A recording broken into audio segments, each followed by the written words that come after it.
Hello there, my name's Richard Daniels and I'm the author of a new book that's been published by Wild Boar Books. It's called Our Bright Dark Summer.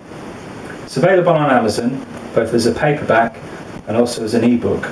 I'd like to just read a small section from it for you today, and hopefully it will make you want to find out a little bit more about the book. Essentially, it's about a kidnapping that goes wrong, and the main character has to look after a teenage girl that's been kidnapped, and this guy is very haunted by things that he's done in his past, and he has to look after this teenage girl, and they are hiding out in an abandoned theme park.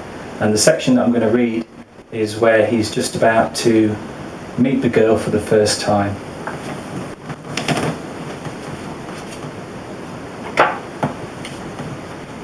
When I got to the ziggurat, shapes like animal claws hung on the edge of the darkness, undisturbed, just as they must have done each night for many years. I strained to hear any kind of noise that might suggest Nails was still around.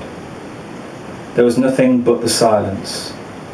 The windows of the heart of the park were boarded, the doors missing, and the hoarding at its top long gone, but the outward structure was firm.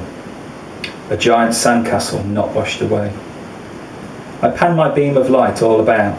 Somewhere inside was the girl that Nails had taken. I went inside. There was no floor, only rough concrete scattered with things that would once have decorated the place. In the light of the torch, everything seemed torpid, like in an eternal slumber. Then something wriggled at the corner of my eye. I turned, my boots scraping on the bare cement, and saw once more there was something squirming, this time with a frightened moan. My eyes refocused and locked onto where the movement had come from. Toward the centre of the cafe was a canvas sack bound with rope and hanging from an exposed joist in the ceiling. The sack twitched as if a wild rabbit were inside.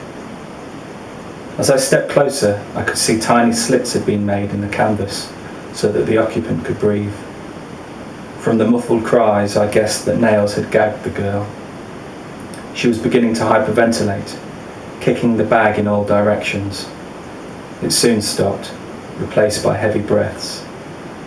I stood listening to a low whimper, the torch beginning to shake in my hand, my breathing matching that of the bag. Then an eye appeared at a slit, a black disc of fear trembling in all directions. I reached out and placed my hand on the rough canvas. I felt it shiver, and the eye looked at me. So, there you are. If you are interested, please take a look on Amazon or on the Wild Boar Books webpage, which is wildboarbooks.com. And just want to say thank you, and hope to see you again soon. Thanks.